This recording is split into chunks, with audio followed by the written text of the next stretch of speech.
bien-aimés du Seigneur, je vous salue dans le précieux nom de notre Seigneur Jésus-Christ. Bienvenue dans cette courte exhortation.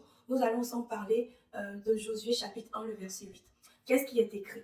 Donc je vous lis dans la version Parole de vie et ensuite dans la version Louis Ségon. Que ce livre de la loi ne s'éloigne point de ta bouche. Médite-le jour et nuit pour agir fidèlement selon tout ce qui y est écrit. Car c'est alors que tu auras du succès dans tes entreprises, c'est alors que tu réussiras. Donc je lis ensuite dans la version Parole de vie. Il est écrit ceci.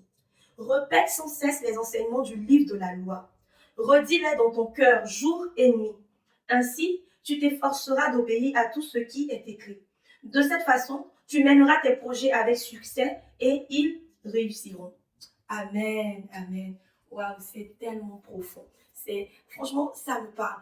Dans ce verset-là, je pense que Dieu nous montre une clé qui est vraiment importante. Une clé qui nous aide vraiment à évoluer dans notre vie chrétienne, c'est la méditation de la parole de Dieu. Vous ne pouvez pas être chrétien, vous ne pouvez pas dire que vous êtes enfant de Dieu et ignorer ce fait-là.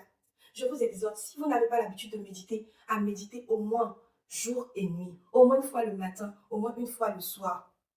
Donc de façon littérale, Dieu nous invite à prendre en compte sa parole de Dieu, la parole de Dieu, à ne pas vivre en dehors de la parole. Parce que quand vous fermez la parole, c'est un peu comme si vous fermez la bouche de Dieu.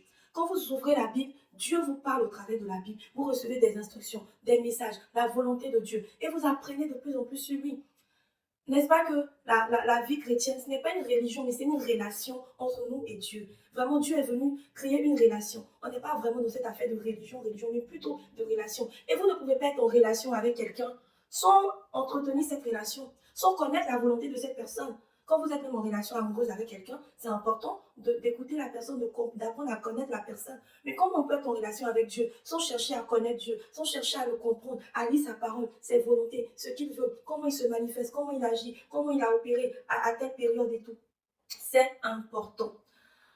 Deuxième volet, c'est que la parole de Dieu ne doit pas être méditée uniquement quand tout va bien. La Bible dit jour et nuit. La nuit symbolise aussi les moments difficiles, les moments de perturbation. Il y a des personnes qui méditent uniquement quand ça se passe bien, quand tout est nickel dans leur vie, boulot, enfants, famille, ça va, voilà. Là, voilà, ils vont méditer et tout. Mais dès qu'il y a un problème, où est-ce que vous recherchez vos solutions?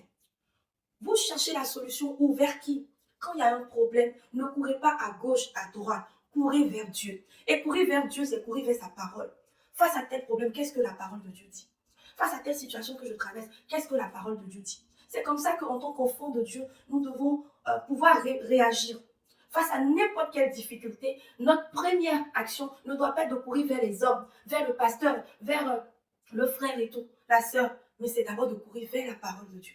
Je ne dis pas qu'il ne faut pas aller vers des hommes de Dieu, vers des frères et sœurs, avoir de l'expérience, voilà, avoir un retour d'expérience par rapport à ce qu'ils ont vécu, par rapport à une situation, par rapport à ce qu'ils savent par rapport à concernant la parole de Dieu. Mais c'est important que vous-même d'abord, vous puissiez faire la première démarche qui est d'ouvrir la Bible, d'ouvrir la parole de Dieu et de chercher ce que Dieu dit.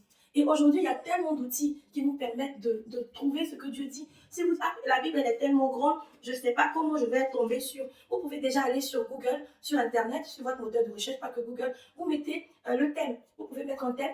Et puis, il y aura des versets qui sortent, par exemple, il y a sur EMCI TV. Ils ont aussi mis certains versets par thème.